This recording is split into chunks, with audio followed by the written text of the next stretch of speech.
Hello, detectives of the unknown, and welcome back to Case Closed.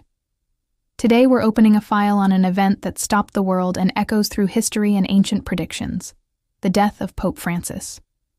The confirmed news, at 88 years old, after a 38-day battle against severe pneumonia that affected both lungs, the pontiff's heart gave out, an event that paralyzed the planet and covered the Vatican in solemn silence.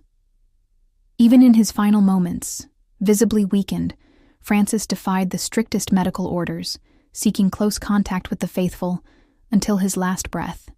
His departure marked not only the end of a transformative papacy, but also activated posthumous orders left by him and brought back ancient prophecies that many connect to the Church's destiny and perhaps to the end of times itself.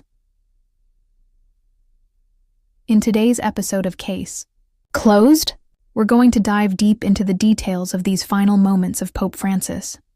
We'll investigate his surprising, almost revolutionary decisions about his own funeral, which broke centuries-old traditions of papal history. And of course, we'll unearth and analyze two very specific prophecies that, in this context, gained frightening weight. Were they just coincidences or signs of something much bigger? Stick with us. Subscribe here to Case Closed. Hit the notification bell so you don't miss any clues. Leave a like to support our investigation, and comment below. What do you really think about these prophecies and what they might mean after the Pope's death? Jorge Mario Bergoglio, Pope Francis. A name already born into history, the first pope from the Americas, the first Jesuit to sit on the throne of Peter. His papacy, since that initial Buonasera on the balcony of St. Peter's, was guided by a different, often controversial vision, that of a poor church for the poor, a church that goes out to meet people, especially on the existential peripheries. His simplicity, almost Spartan, made global news. He refused the luxurious, isolated papal apartment in the Apostolic Palace, preferring a simple room in the Casa Santa Marta, living among others. This pursuit of closeness and humility remained firm until the end. In his final days on earth, even weakened by the illness consuming his body, he lived with impressive energy. Ignoring doctors who urged complete rest, he initiated the Holy Week celebrations on April 13th, not from a throne, but conversing closely with the people. On the 17th, a powerful gesture. He visited a prison in Rome, meeting about 70 inmates face to face, receiving applause not only from them, but also from guards and staff. Day 19, breaking all protocol, he made a surprise appearance in the imposing St. Peter's Basilica, mingling with stunned worshippers. Day 20, Easter Sunday, despite difficulty, he appeared at the central loggia for the traditional Urbi et Orbi blessing. Defying pain and fatigue, each appearance was a testament to his dedication as a shepherd until his last breath. And on the 21st, he departed from this world. But not even death erased his simple style. Francis had left very clear and detailed instructions for his own funeral, deliberately seeking to break away from all the pomp and complex ritual that usually surrounds a pope's burial.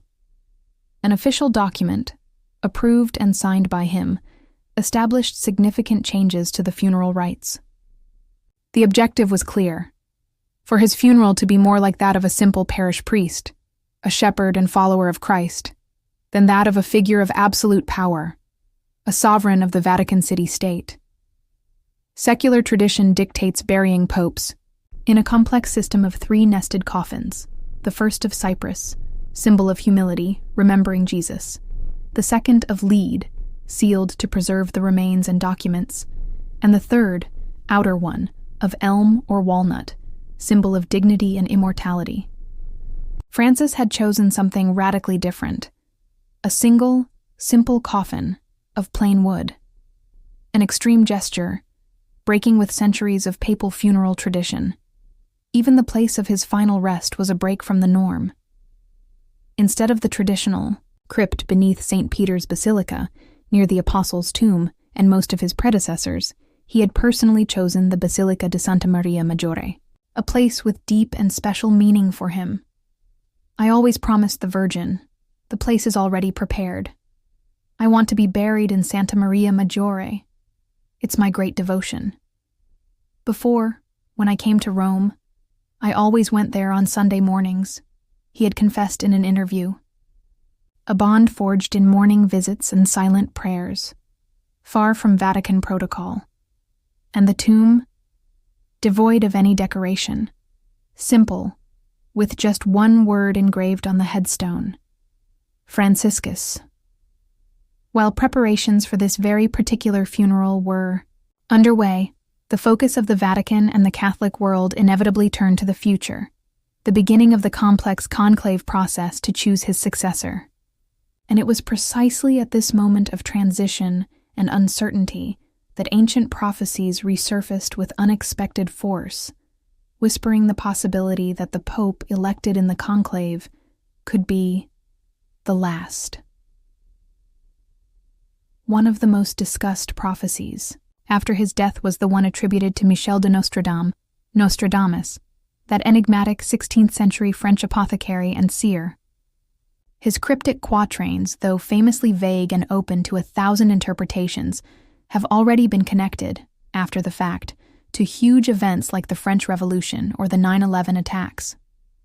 Now, they resurfaced for supposedly predicting the arrival of a black pope after the death of an elderly pontiff. A frequently cited passage in this context says, "Through the death of the very old pontiff, a Roman of good age shall be elected. Of him it will be said that he weakens his but long shall he sit and in biting activity." Francis, dying at 88, certainly fit the description of a very old pontiff, being one of the oldest popes in history. Another passage, even more intriguing and specific, supposedly mentions, "A young dark-skinned man, with the help of the great king, will deliver the purse to another of red color." These words led many to speculate intensely about a black successor. But what does a black pope really mean in Nostradamus's coded language? Interpretations boiled over. The most literal and direct reading points, of course, to a pope of African origin, which would be unprecedented in the 2,000-year history of the Catholic Church. Names of prominent African cardinals like Peter Turkson from Ghana, who was 76 at the time, known for his work on social justice and the environment, or Robert Serra from Guinea, 79 years old, with a markedly conservative profile and often critical of Francis, were already circulating as favorites, papabili, during the conclave. However, another popular interpretation is more symbolic. The term Black Pope might not refer to skin color, but to vestments or religious affiliation.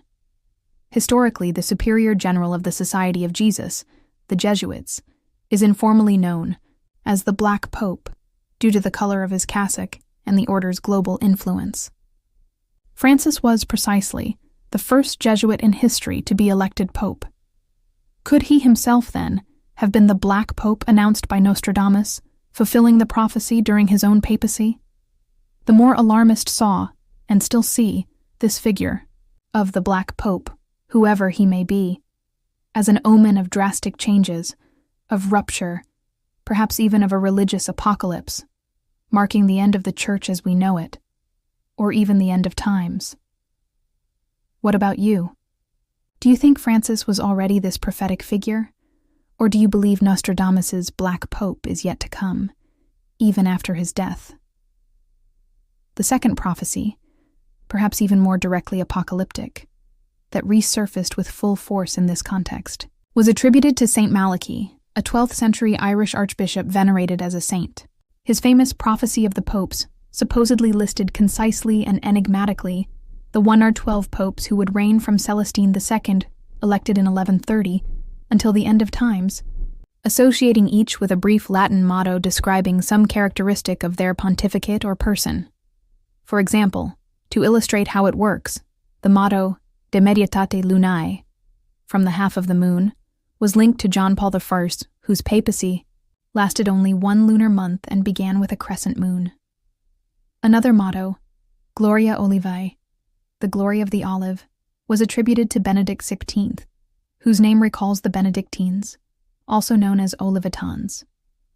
Many of these descriptions, looking back, seem to have incredible accuracy for popes of the distant past. According to Malachy's list, the 112th and final pope would bear the symbolic name Petrus Romanus, Peter the Roman. His reign, the prophecy warned, would occur during a period of enormous tribulations for the Church. For this last pontiff, the prophecy offers no motto, but a final, ominous, and direct sentence.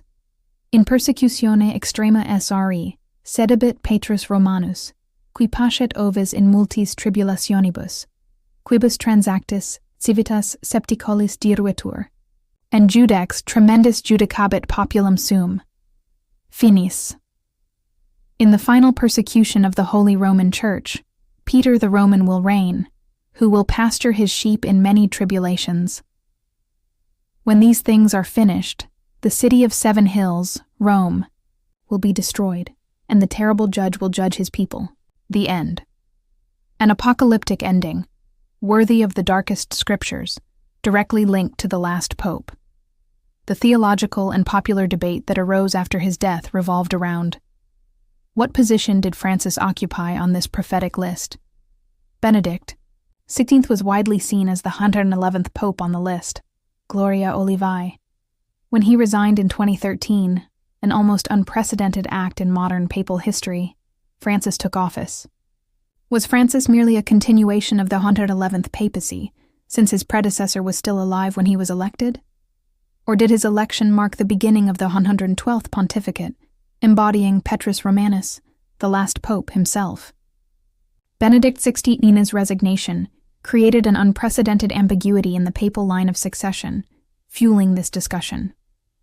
If Francis was considered part of the 111th, then the pope elected in the following conclave would be, according to this prophecy, the 112th, Peter the Roman, the last. If, on the contrary, Francis was already the 112th, well, the prophecy would have been fulfilled with him, and his death marked the prelude to the described end. How do you interpret this complicated count in light of the prophecy? But hold on. Even with Francis's death and the resurgence of these prophecies, it's crucial to analyze these predictions with a critical eye and consider what the Catholic Church itself and serious scholars say about them. About Nostradamus. The official stance of the Catholic Church is clear. It does not recognize his prophecies as divinely inspired or as a reliable guide for the future. His quatrains are deliberately ambiguous, written in poetic and archaic language, without specific dates or places. This allows them to be adjusted or interpreted to fit practically any significant historical event after it happens, depending on the interpreter's perspective. And what about St. Malachy's prophecy of the popes? Here, the situation is even more compelling for skepticism. The Church not only dismisses it, but the vast majority of historians and scholars consider it a well-crafted forgery, likely created in the late 16th century. The arguments are strong. St. Malachy lived and died in the 12th century, 1094-1148. However, his supposed prophecy about all future popes was only discovered and published in 1595, printed by a Benedictine monk named Arnold Wyon. Why did it remain hidden for over 400 years? Even more suspiciously, it conveniently appeared right during a papal conclave in 1590.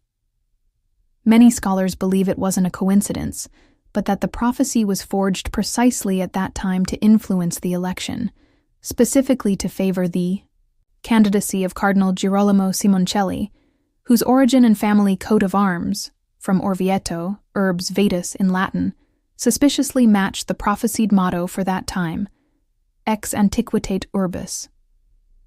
There are more signs reinforcing the idea of forgery. The most notable is the accuracy of the mottos. They are surprisingly exact and detailed for the 74 antipopes and popes before 1590, whose lives and characteristics were already known at the time of publication, but become vague, generic, and much less precise for popes after that date. The rate of hits, or clear correspondence, plummets after 1590. And, to top it off, Cardinal Simoncelli himself, whom the prophecy seemed to point to directly, was not elected pope in that conclave. This alone seriously questions the list's supposed infallibility, don't you think? The lack of strong historical evidence and internal inconsistencies are the main red flags for historians and theologians. Therefore, despite the alarming and apocalyptic tone of its final predictions, Malachy's prophecy is not taken seriously today either by the Catholic Church hierarchy or by most scholars on the subject. The death of a pope is, undoubtedly, an event of global historical and emotional magnitude. The world holds its breath, turns towards Rome, and wonders what happens next. And it was precisely in those moments of transition, uncertainty, and mourning that ancient prophecies and new apocalyptic predictions tended to resurface, capturing the popular imagination. Perhaps they reflect more our own anxiety about the unknown than a real window into the future. It was humanly impossible to have predicted with certainty who the elected successor would be. Regardless of who was elected as Francis's successor, the hope of millions of faithful was that they would continue to guide the Church with wisdom, compassion, and fidelity to the gospel in such complex times. But what about you? What do you think of this whole web of history, faith, and prophecy after Francis's death? Do these predictions intrigue you, or do you view them with total skepticism? Do you think they have any relevance today? Leave your reasoned opinion here in the Case Closed. Comments. We want to know what's in your mental files about this fascinating topic. Thank you so much for your company and for helping us investigate another case. See you in the next file.